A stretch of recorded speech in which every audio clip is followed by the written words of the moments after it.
West African Art and Music in Yaa Gyasi's Homegoing with Victoria Shields. Thank you. I have been reading these books ever since it was Arbor Reads. Remember it was Arbor Reads before it was Washtenaw Reads, and all the books have been wonderful. And I'm a history teacher, so anytime I read a book, I always try to fit it into a U.S. history or world curriculum. And because this book spans 300 years, that's one of the few books that I've read that spans that many years in so few pages. I said, I can fit this right into my curriculum. I teach African American Cultural Humanities. I can pass this around if you'd like to take a look at it. Ann Arbor Public Schools developed this course almost 20 years ago. And it teaches U.S. history using music, art, literature, theater, and dance. It's an accelerated course. I think it's one of the first and only in the country where a high school level class covers the humanities, not just in the United States, but in Africa and throughout the African diaspora. So this book is wonderful for an educator to use in a history class, a literature class, a humanities class. I think that's probably it. But I pulled from this curriculum to do professional development, to teach teachers how to teach about things that they didn't learn about in their certification programs. I also use it to teach summer school courses, after school classes. I just pull from this curriculum to do lots of different things. So this timeline these are the 10 periods that I'm going to try to talk about. And again, this book spans 300 years. Also, feel free at any point to raise your hand and ask questions. Are there any educators in here, teachers? In a certification program? What do you all do? Data analyst. Okay, well, we got something for you. So these are the 10 historical time periods that I pulled out. Ancient West Africa. So let me just ask right now, who can name an ancient West African civilization? You can name one. I know you can name one. You can name one. You can name one. Okay, good. Usually U.S. history starts about when? 1776 maybe? And we cut off so much by not starting in West Africa. Western European arrival in Africa in the 1500s, and then again going into the interior in 1884-85, which is the Berlin Conference. The social versus biological construction of race. That's a big one in U.S. history classes. I think if we could do that, professional development would be a lot better. Workshops and diversity and inclusion would go so much better if we could just say, it is no such thing as race. Let's get rid of that and figure out the social construction. Post-Emancipation Proclamation, we may teach modern slavery, but a lot of times we don't teach what happened after 1865 up to the Civil Rights Movement to even know why a Civil Rights Movement was necessary. The Great Migration, the Harlem Renaissance, passing, Civil Rights Movement, and African Independence Movement. So these are the 10 time periods that I picked quotes from the book, and I can connect them to my curriculum. Any questions about any of these time periods? Anyone that you think is most important in teaching history or literature or diversity, inclusion, anything, professional development? How many of you have professional development at their jobs? Have you had how to talk about race or inclusion, or what are the other buzzwords? What do you think when you hear it? We're going to have one of those workshops. To me, it was always a turn off. So this is, hopefully when you use art, music, dance, and those types of things, it makes it easier to talk about, I guess. Okay. Let's see. All right. Let me ask a question. In your educational experience, K through 12, what did you learn about Africa? K through 12, yes. Oh, this is horrible. No, it's not. Okay, yeah, no. So the only thing I remember was first grade, we had to bring money to school to ransom the babies in Africa and give them Christian names or something, so we could baptize them. Oh, jeez. Yeah. Yeah. Oh, Isn't that that's it? horrid. Yeah. Okay. That's why this is so necessary, yes. 1950s, so. So that's why it's necessary to have these types of courses in high schools and in professional development and Well, training hopefully it's teachers not. and social workers. That Where'd you doesn't learn? happen. K-12.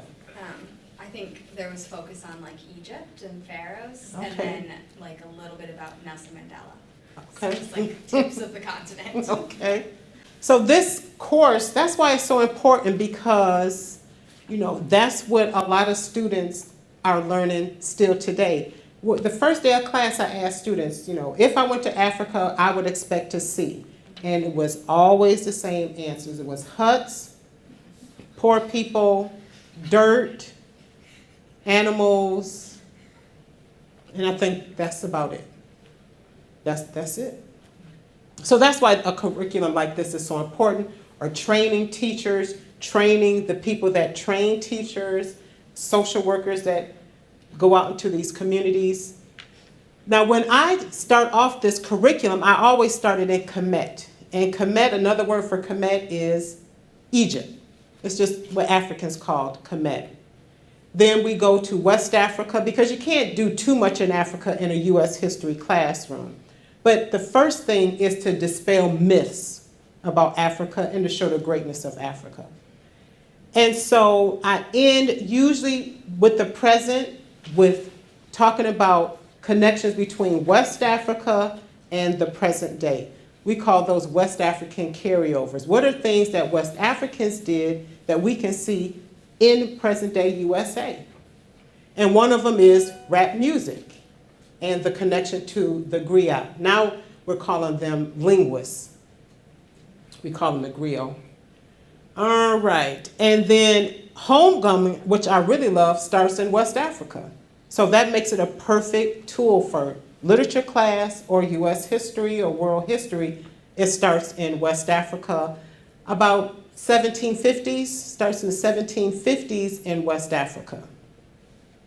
Now, when I teach this curriculum, because it's a humanities class, I have to include the arts. And so one of the things that I also do is I'm training to be a docent or a tour guide down at the Detroit Institute of Art, which we know has a wonderful art collection. So I incorporate music, art, dance, literature, and theater in this curriculum. So one of the first things that I show the students is this piece in the DIA called Bust of a Man. And I'm gonna ask you young men back here, what does BCE stand for? Before Common Era. Very good, before Common Era. And ACE, after Common Era. So it's also sometimes Common Era, ACE or just CE. So what does this piece tell us about the greatness of Africa?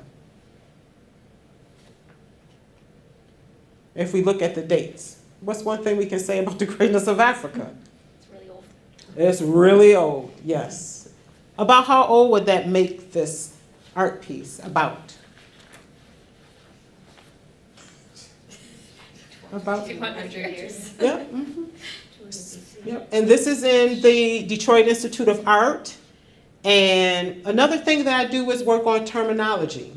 I don't start Africans off as slaves. And I always tell kids, when you think of slavery, don't look at me.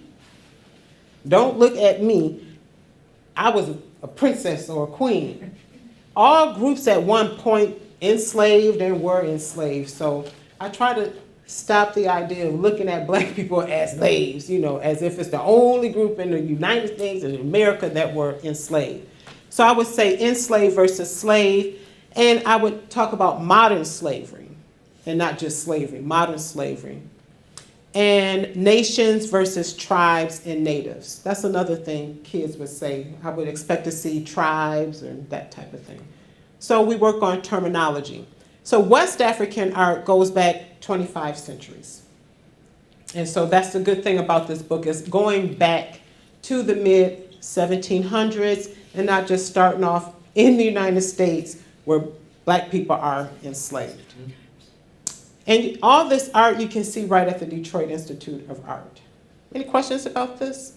About if you're an educator or the importance of a U.S. history class or world history class, making sure to teach the greatness of indigenous populations, African populations, Western European populations, talk about the greatness of all groups.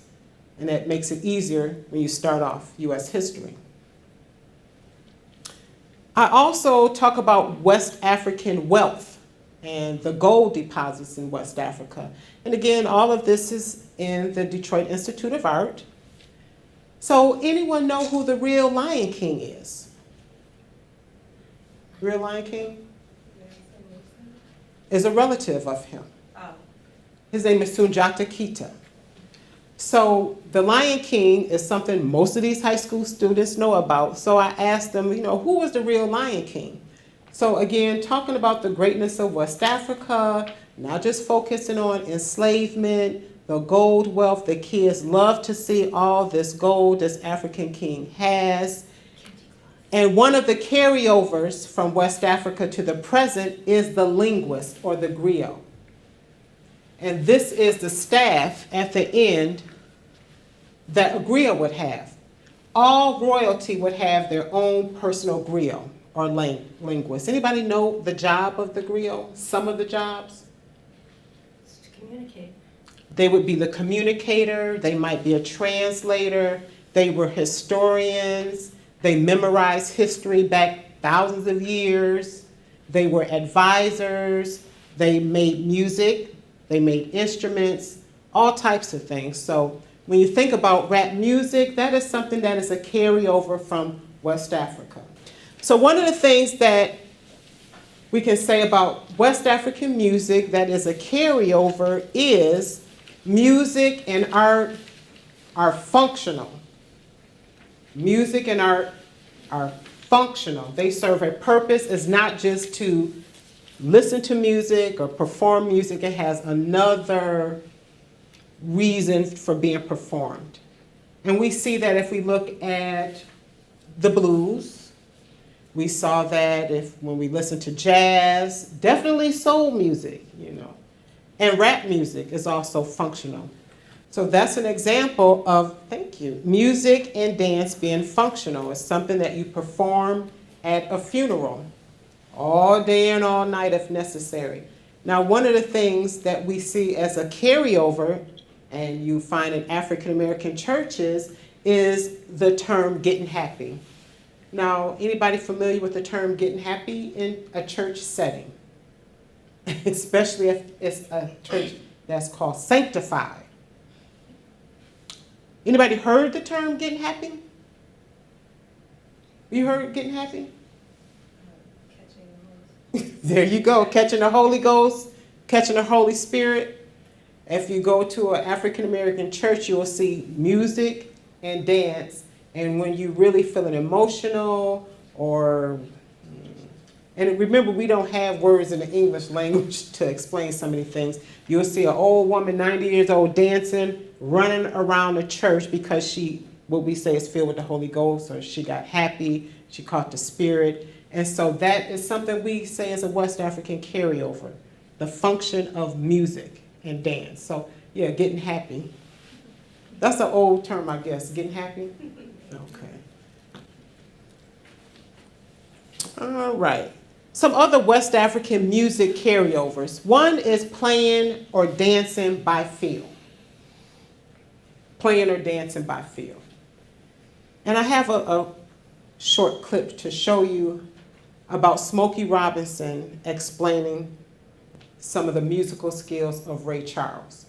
So if you have music programs today in these high schools, if you all go to Huron High School, you have maybe a symphony orchestra, you have jazz bands, you have a number of music programs. Can a student be in your music program if they can't read music? No, you can't. Now that's a Western European thing, where you have to know how to read and write musical notes. And one way is not better than the other. But what happens to these kids that can play instruments or sing and they can't read music? How do they participate in music programs in high school? What do they do? All right, let me show you. I don't know if I'll be able to show this. I'm going to try to show this. Another carryover I already talked about, how you doing, is music and dance being functional. Another one is improvisation. Improvisation. We have a song or we have a dance, but now that we have the basics, everybody is going to make it their own. Now, is that something that you can do in a high school music program? You're going to have a performance, but I don't know what I'm going to play. I don't know how it's going to turn out. I can see. Is that something we can do in a high school music performance? We got a basic song, but I may go a little bit this way. You might go a little bit that way. No? All right. I think I'm going to show a clip at the end about Ray Charles, who, a lot of the great soul musical artists couldn't read or write music. We know Ray Charles couldn't read music. We know Stevie Wonder couldn't read music. Michael Jackson never formally trained in dance. The Beatles either. Bam. Mm-hmm. And who did they emulate? They emulate a lot of the soul Black musicians. artists, Yes, yeah. And so when I teach the class, I have a lot of time, but one of the things I point out is in Memphis, where there was a record company called Stax Records. And even though Memphis was in the heart of segregation, there's a lot of racial tension in Memphis, if you went to Stax Music, it was very integrated. Because soon as the white boys heard that music, they had to learn how to play it. And the first thing they would tell them is, you got to get away from me talking about how do you read these notes. You're going to have to feel it. And that's how they train white musicians. Now you can go and learn the white way, which is fine, but here we're going to teach you this African way, which is you're going to have to feel it. Yeah. Another one is participatory. Everybody joins in. It's no line that separates the performer from the audience. So everybody plays a role, no matter how young or how old, you participate in the performance.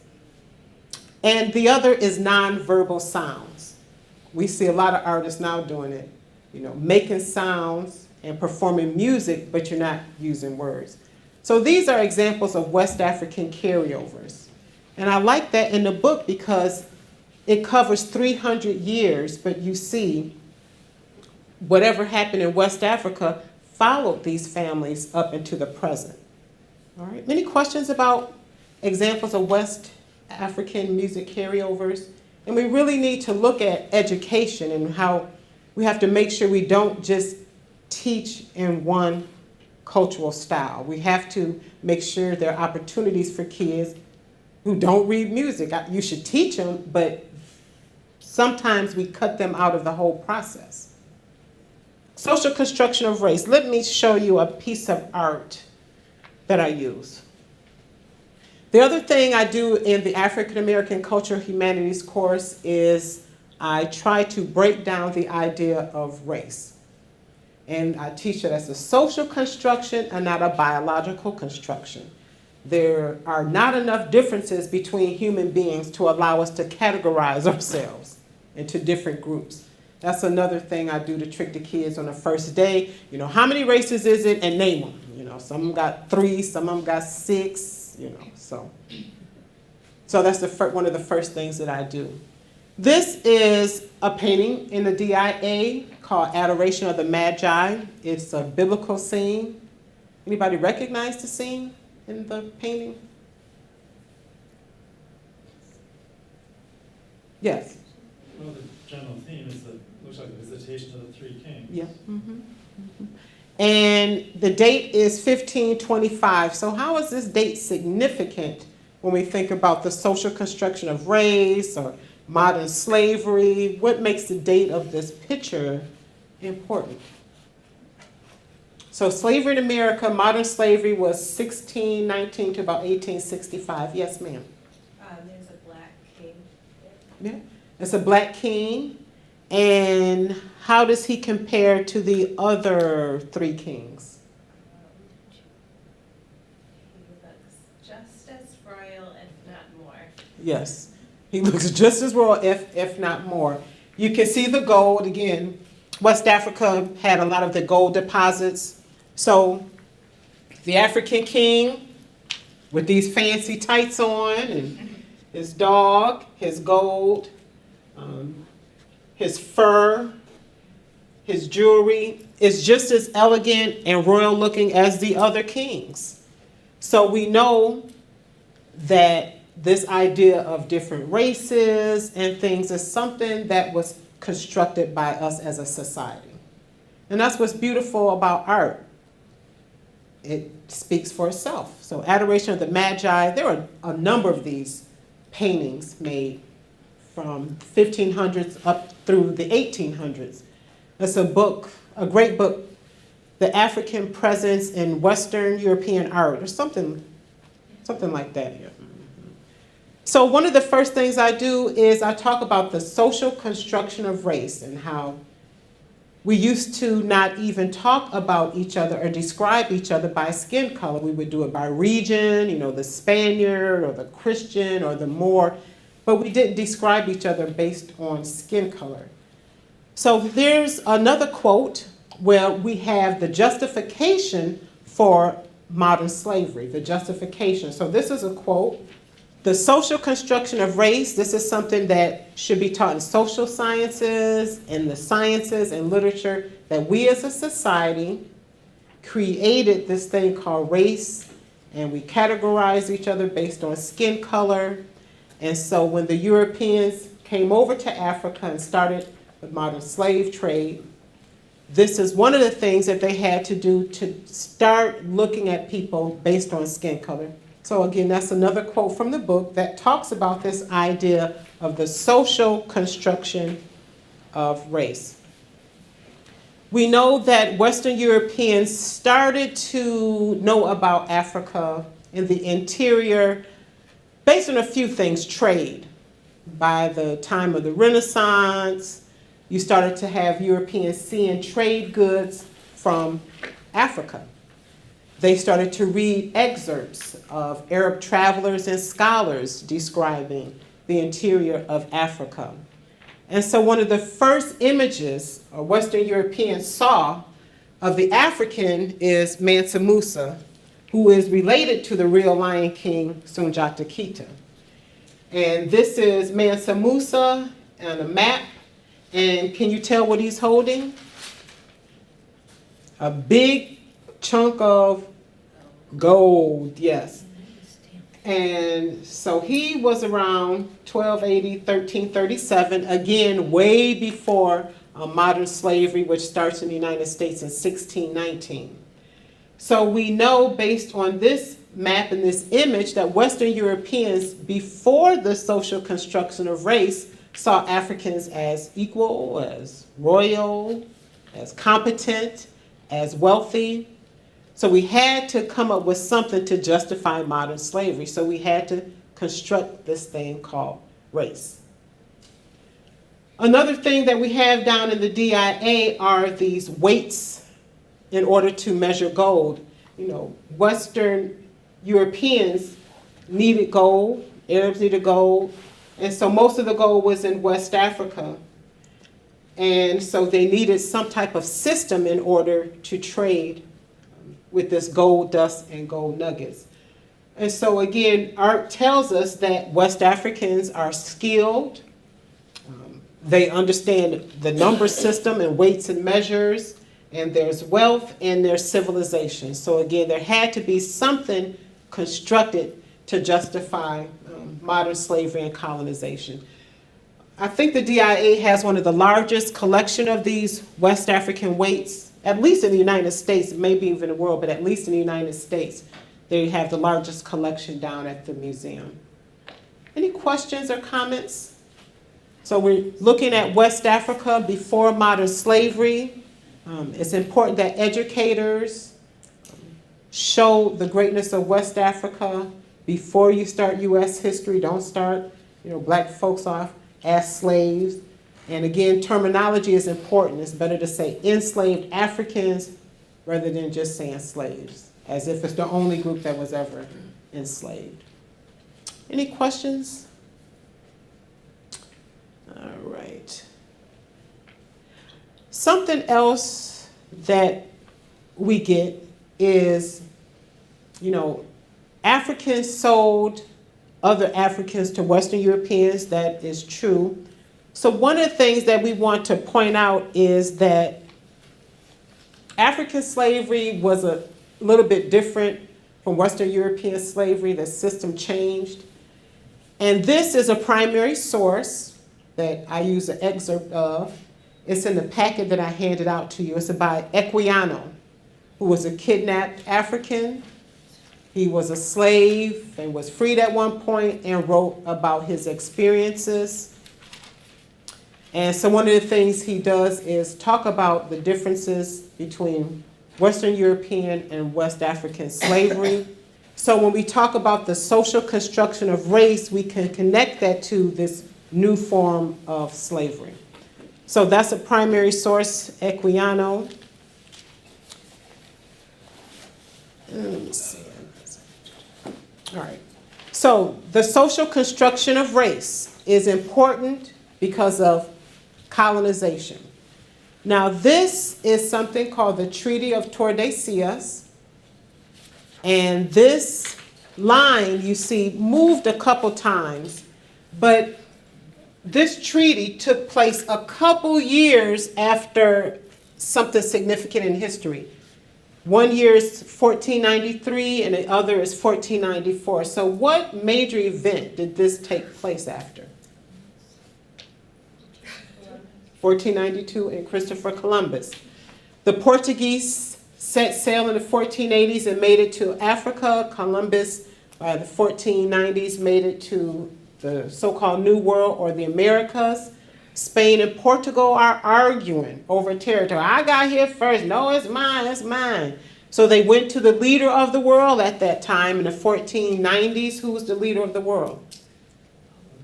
The Pope. They go to the Pope to solve this conflict, and the Pope divides the world in half, gives half to Spain, the other to Portugal. That's why here you have Portuguese spoken in this area and Spanish in the other areas. So the Pope divided the world in half. Half went to Spain, half went to Portugal. Not only did you get the land and territory, but you also got all the resources. And you also got all the people to do with them as you will, So it had to be a justification for this. How do you as a pope or church or king take a territory, the people, and the resources without some justification? How do you convince everybody else that this is okay? You have to construct something, some type of difference. And the only thing was skin color. There was no other difference. Skin color. So that contributes to this social construction of race. And lots of wealth from colonization. Lots of wealth. This is another picture showing a Frenchman and his wealth. And by the time 1914 comes around, most of Africa has been divided and colonized. And lots of countries gained a lot of wealth. So the book talks about the competition between these different countries.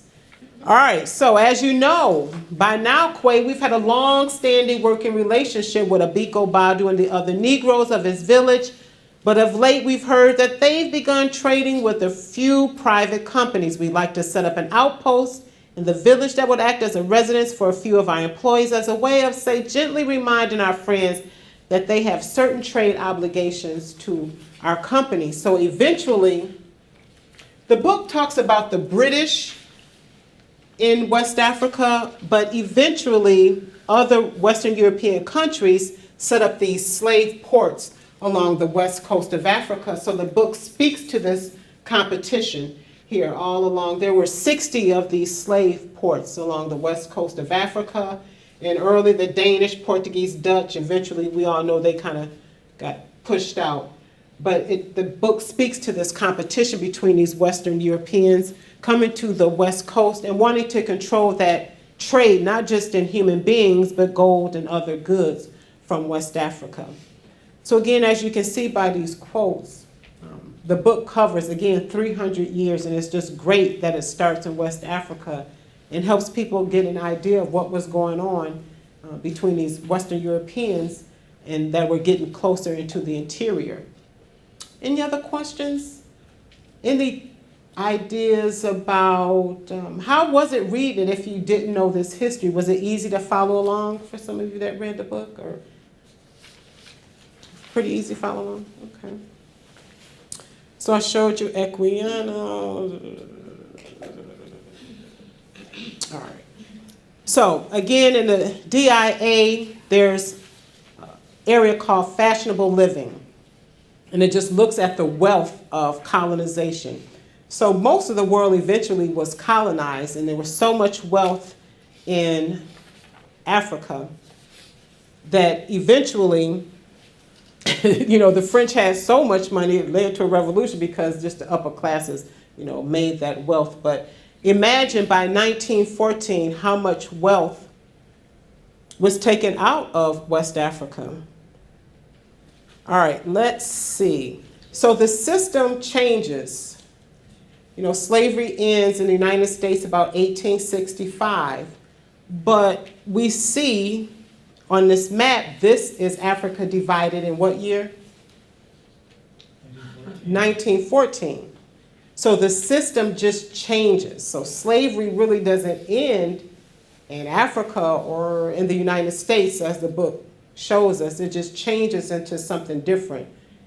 It was better to not have Africans taken out of the continent, because if you keep them in the continent, that would be your labor pool for getting the resources out of Africa, getting the diamonds, gold, oil, cocoa, etc.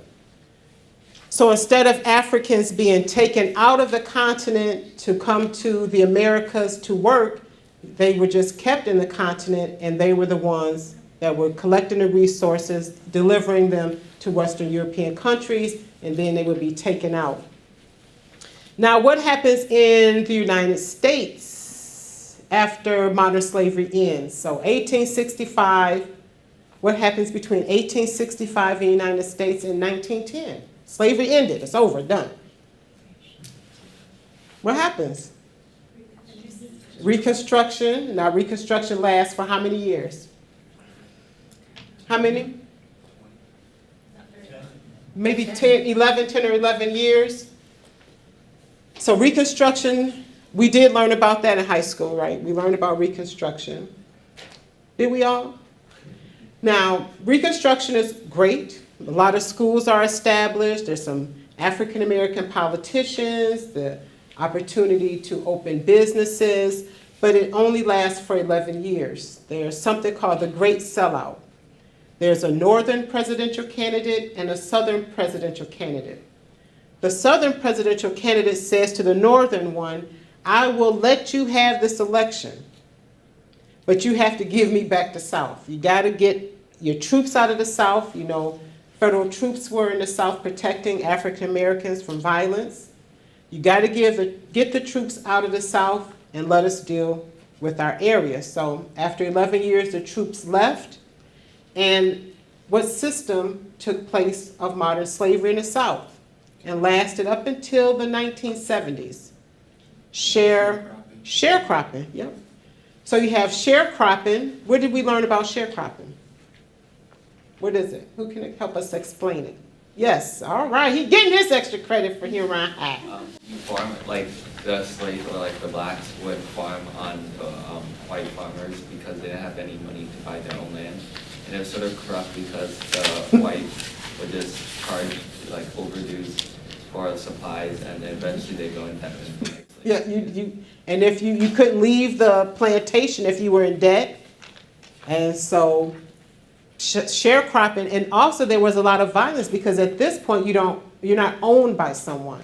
So someone can, commit crimes against your person, and there's nothing you can do because you don't belong to someone who could kind of protect you because you were their property. So there was sharecropping, which was very similar to slavery. There was violence. There was the establishment of Jim Crow laws and black codes. There was disenfranchisement. There's no voting in the South. So many African Americans just moved to the North. And that's called the Great Migration. So the Great Migration, there are push factors from the South, and then there are pull factors from the North. And what are the pull factors? Factory jobs, yes, and the idea of a better life. So she talks about everybody heading to the North. Now, most black folks, you can ask them, where are your people from? And they'll be able to tell you where their people are from in the South. Now, let me see if they're going to mess it up. I don't, sometimes it don't work. Where are your people from? Nashville. Where are your people from? Before Detroit. Where were they from in the South? Florida. Florida, all right. Do you know who was the first one in your family to come north? I think my mother's father. Your mother's father, Yes. yeah. They moved from Florida. Yeah. And do you know what factory they worked in? Ford. I'm sorry, Mazda. Mazda? Yes. Now, do you know who the first one in your family was that came north? My grandma. Your grandma? Okay. My family came from Arkansas, and my great aunt was the one who came first. Most black people can tell you. Just ask them when you find one tomorrow. Run up to one. Hi, how you doing? Where your people from? Vicky told me to ask you. Most of them can tell you where. Most can tell you who the first one in the family was that came to the North. And how did the system work? That first one would come and do what? What would they do? Work in the factory. Yep. Yep. And then do what? Send for the others. But it was very calculated. You couldn't send the fool. Because the fool will come up here and get that big money from the factory and do what? Blow it. You know, the big city lights, all these things they can do in the North, they couldn't do in the South. So it's very calculated who would go to the North first. Somebody very responsible, someone who could save money, someone that would be able to establish credit and would be responsible enough to send for the others. The second one that came north was also very calculated. You had to send for the next person who was also just as responsible. So it's very calculated how African Americans came to the North. And usually they came one by one. Once that person would come and get established, they would move on, and then you can bring more up. So that's how most of us came to the North, and most can tell the story. But this is something that should be, part of the curriculum, because a lot of times we'll talk about immigration from Europe, and then we don't really have a story there, but then we don't talk about that movement from the South to the North, where we can start talking about, our story. So we just have to make sure that when we teach, which we do in this curriculum, you make it so everyone can kind of do the same thing. It's a little bit different, but you want to make that's being inclusive. Any questions or comments? Now, one of the things the book does is it shows how the social construction of race operates here in the United States. So things were better in the North, but they were still problematic because even though you could come to the North, you couldn't live anywhere you wanted to live. And so this is a map of something called redlining. And so one of the lessons in this curriculum is how were suburbs created and how were ghettos created? How were suburbs created? How were ghettos created? And part of that is the doing of the U.S. government. It's welfare. So we do a lot with terminology. All right. So this was a system after World War II, all these veterans, young men are coming back to their homes in the cities, and they need somewhere to live on their own. So it's something called the GI Bill, or the Selective Service Act. And it gave over $1 billion to veterans to buy homes. There were low interest loans, to go to school, vocational training, and other things like that. So in my classroom, I can go to the white kids and say, anybody got a plumbing business or a heating and cooling business, any kind of business? I can pretty much pinpoint when it started. Because a lot of it started with this welfare program called the GI Bill, where you got money to go to school, money to get training, money to buy a home. And what the US government would do was it would go to a city and color code it. And the color coding was given to the banks. And so depending on the color, that neighborhood could either qualify for bank loans or not qualify for bank loans. And so the red areas, it's called redlining, these would be described as hazardous. It would be African Americans, sometimes it could be Jewish people, but in these areas, banks were told by the US government, don't loan money there. So that creates a system of discrimination based on skin color. It's a social construction of discrimination. You know, we don't teach that. I don't know how we teach ghettos are created, but this is called the GI Bill, or the Selective Service Act. And so suburbs were created and housing was built in areas, and a lot of times written into the leases or the deeds, it was said you can't, you know, this is restricted. You can't rent to African Americans, Jewish people, you know, sometimes Latinos. So the book talks about this. It really talks about it in Harlem, New York, but this is something you can see in most of the northern cities. We know that Dearborn, the Ford workers in Dearborn for the most part were white, and the Ford workers in Inkster were mostly black. That was segregated. And Arbor was segregated up until the 70s. Water Hill now, or the west side of Ann Arbor, was the black neighborhood. And so African Americans couldn't live in the dorms at University of Michigan, so they would live in rooming houses on the west side of Ann Arbor until the Supreme Court forced Ann Arbor to desegregate somewhere around 1973. Any questions or comments? And again, this timeline is in the book. It's wonderful because she speaks to all of it. This is a painting in the DIA called The Piper, just showing, you know, an image of ghetto life. And they have a musical instrument, because like I said before, where do you go if you live in a ghetto? There are no art programs, but you have the music inside of you. How do you get that out? So a lot of artists, African American artists, were self-taught. And let me just show you an image real quick. So the social construction of race, when you're talking about the humanities and music and art, etc., what happens to the African American who was discriminated against? What do you do? And this is an example of a painting from a time called the Hudson River Valley School. And this was in the mid-1800s when artists were painting beautiful landscapes. There was a fear of losing our beautiful landscape here in the United States to industrialization. Robert Duncanson spent a lot of time in Michigan. This is an African-American artist, but he was not allowed, like many African-American artists, even though slavery was over, he wasn't allowed to go to art schools. So what did he do? He copied how the Hudson River Valley School artists painted. So he was self-taught. But as you can see, you know, this is fantastic.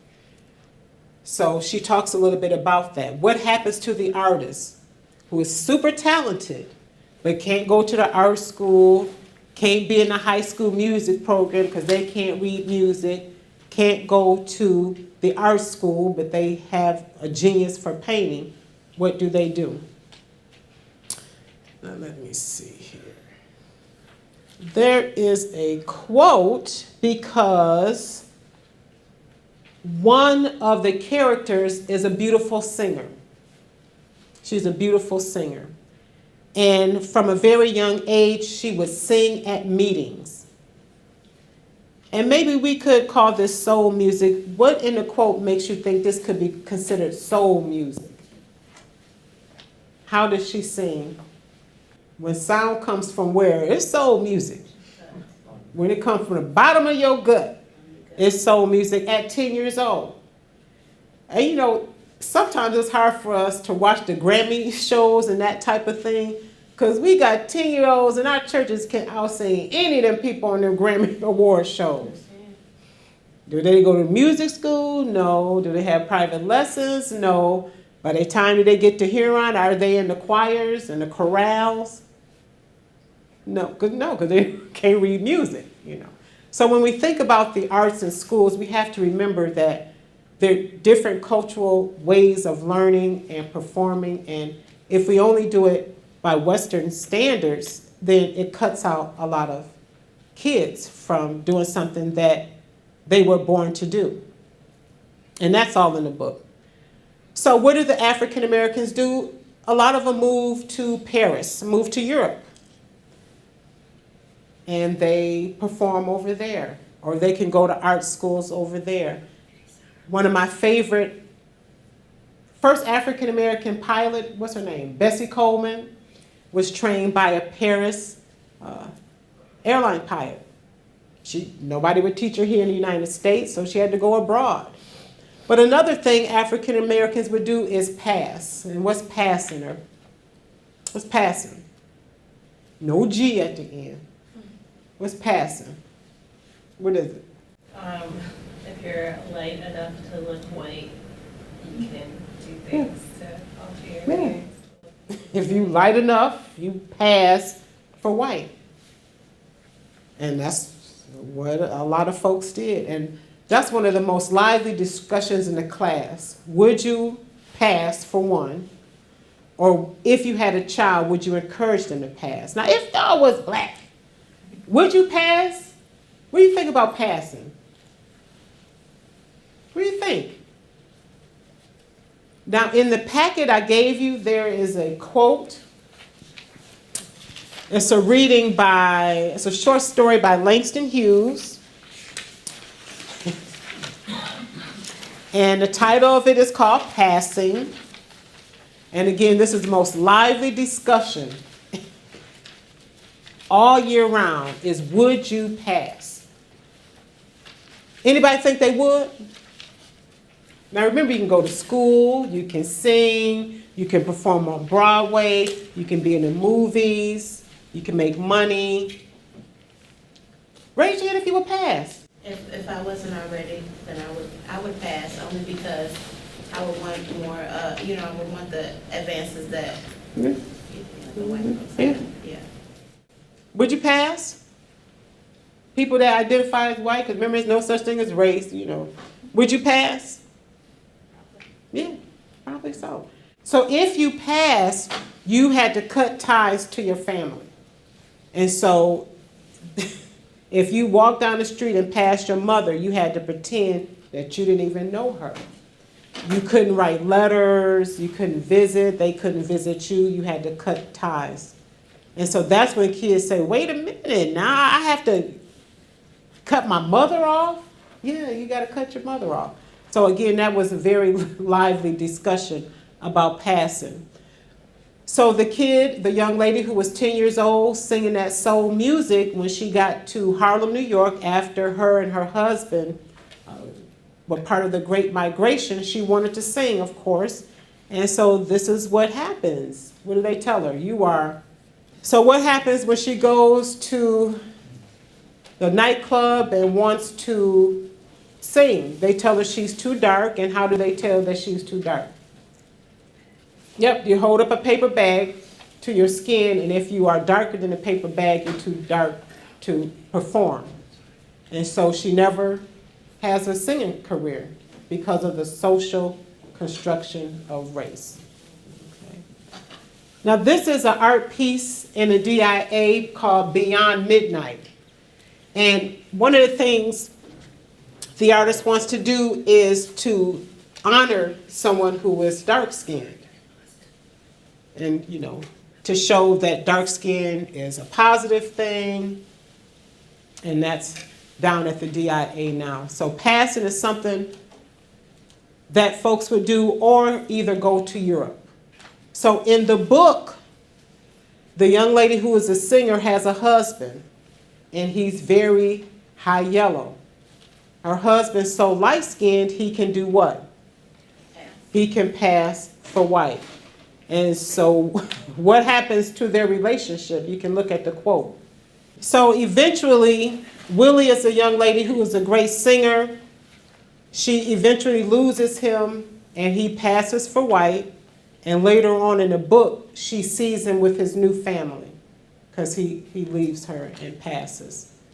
And so that's about what, the 40s or 50s? So again, it's a 300-year time span in this book. So by the time they are in the Harlem Renaissance, the social construction of race led to her husband passing for white. The other thing that she talks about is the civil rights movement. So for educators, they need to make sure that they talk about 4 main things in the civil rights movement. What do you think is important to teach about the civil rights movement? Any ideas? That there were different strategies: legislative, using the legal system; social, with the protests; political, voting. All right, so there are different strategies. There are different organizations. What are the major organizations?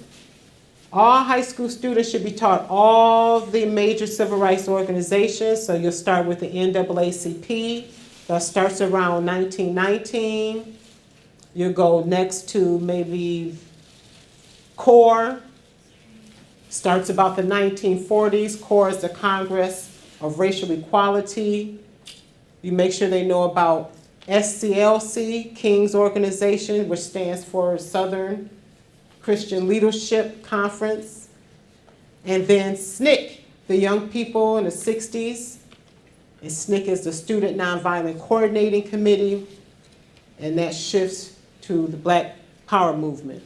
But the book talks about the independence movements in Africa. So while there's a civil rights movement in the United States, there's a parallel movement throughout the African diaspora and in Africa.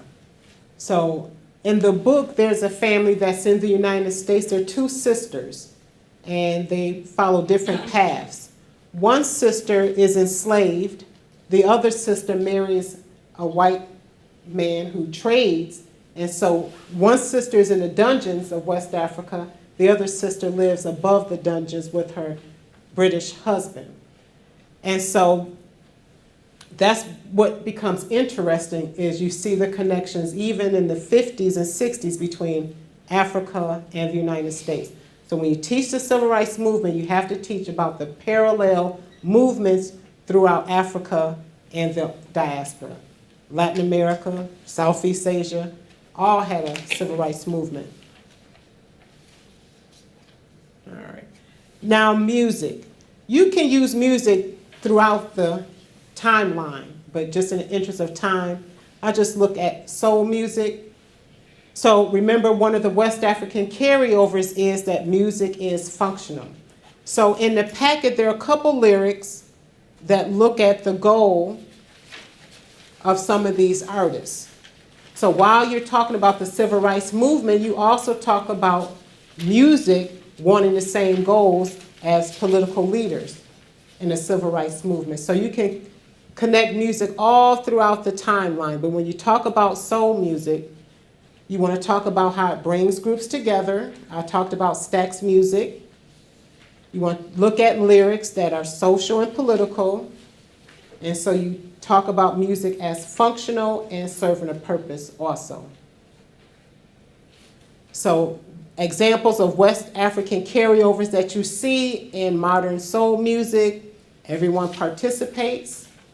Call and response, it's emotional, serves a purpose, syncopation, improvisation, and individuality. And those themes follow all the way from West Africa to the present. Now this is in the DIA, it's called Southern Pastures, it's in 1963, the same year as the I Have a Dream speech, which was done first in Detroit, then in Washington, D.C. Usually big speeches are done somewhere as like a practice before it goes on the larger stage. Now, Southern Pastures is significant because it talks about education specifically, but it's also after Brown v. Board of Education, which is in what year about? 54. And outlaws discrimination in education based on skin color. But what do we see in this piece of art with this mother and child? What can we see? What do you think barbed wire represents? Can't go any further. You can't go any further. Yeah. It describes a segregation. And then the placement of the mother's hand. One is outstretched and the other is on the shoulder of the child. Why do you think there's a hand on the shoulder of the child? What could that be representing? Protection. Touching, yes. Guiding. Safety. Safety. What would be unsafe about getting on the other side of that barbed wire fence? She'll never see her again. Yeah. So one of the things we talk about in this curriculum about education is sometimes discrimination is a little bit more subtle. So we talked about the music program earlier. If you play by feel, if you play by ear, can you participate in a high school music program if you don't read music? So that can be seen as discrimination because if you can't participate based on your learning style or your cultural style, that could be problematic. So this is Southern Pasture, and it looks at education. So we critically analyze education in the 60s, 70s, 80s, and in the present. We talk about what's included in history. And when I asked you what you all learned about Africa in K through 12, most of us didn't learn a lot. I don't know if I asked you, what did you learn about Africa in up through high school? That basically, I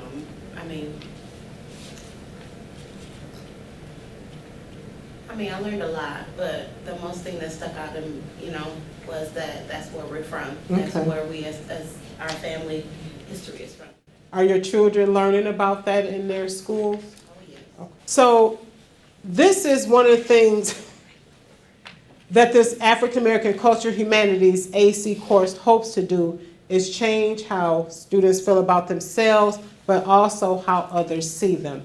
So on the left, this was a famous study in the 40s. It was redone again in the 90s, the Black Dow, White Dow study, and looking at how African American children saw themselves, or which Dow do you prefer to be with, which one do you like.